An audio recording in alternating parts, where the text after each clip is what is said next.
La patria del criollo, publicada en el año de 1971 por la editorial de la Universidad San Carlos de Guatemala, obra del humanista e historiador marxista José Severo Martínez Peláez. Es un ensayo de la interpretación de la realidad colonial guatemalteca.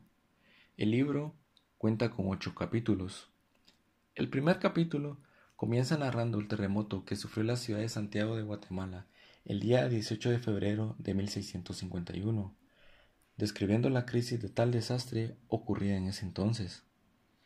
En este capítulo se menciona a un pequeño niño. Se trata del cronista Francisco Antonio Fuentes Guzmán, quien era un heredero de la conquista.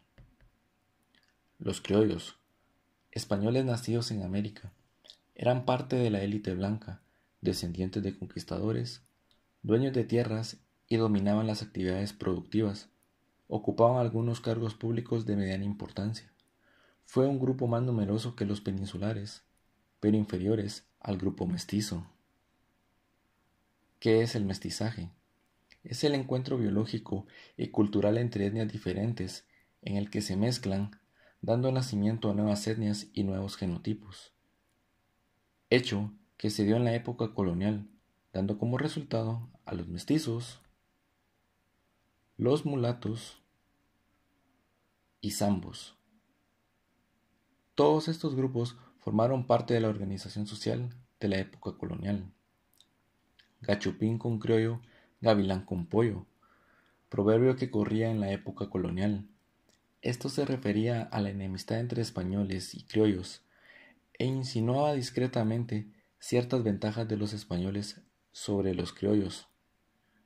Ante la tensión entre ambos grupos, la monarquía española regresó a recuperar el gobierno, haciendo efectivo la creación de 2 instituciones coloniales de suma importancia.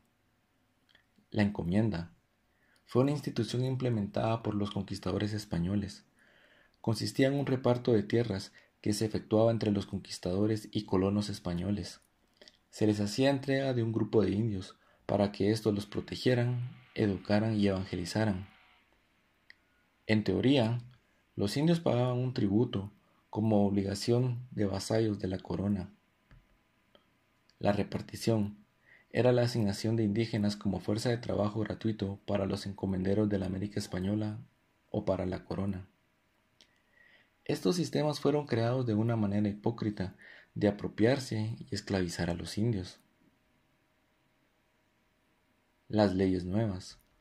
Fue un conjunto legislativo que pretendía mejorar las condiciones de los indígenas de la América Española, fundamentalmente a través de la revisión del sistema de encomienda y brindando una serie de derechos a los indígenas para que éstos vivieran en condiciones mejores. En los territorios de Guatemala no fueron aceptados de muy buena forma las leyes nuevas. Los colonos lograron que la encomienda fuera hereditaria. En el año 1564, el procurador del Ayuntamiento de Guatemala, ante el Consejo de Indias, le ofreció dinero a los reyes, en donde negociaba la concesión de tercera vida para las encomiendas.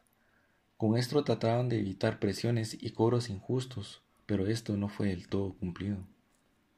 El credo señala como deficiencias en el carácter del indio, por ejemplo, en decir que el indio es receloso y desconfiado, y no se percata de que varios relatos contenidos en la obra del cronista Francisco Antonio Fuentes Guzmán da razón de por qué el indio se vio obligado a cuidarse, recelado en todo momento.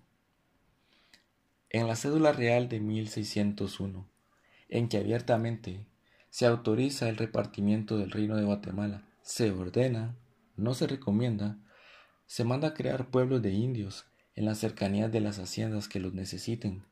Categóricamente, esta medida fue tomada para que los indios puedan acudir obligatoriamente al trabajo y puedan retornar a sus pueblos y habitar en ellos.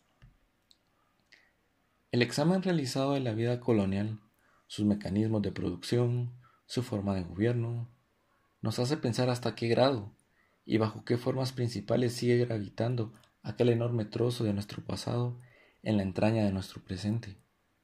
La colonia fue la formación y consolidación de una estructura social que no ha sido revolucionada todavía y a la que pertenecemos en muy considerable medida. Basta con salir un poco de la hipertrófica ciudad capital de Guatemala para ver la colonia en todas partes. La realidad colonial es nuestra realidad más honda.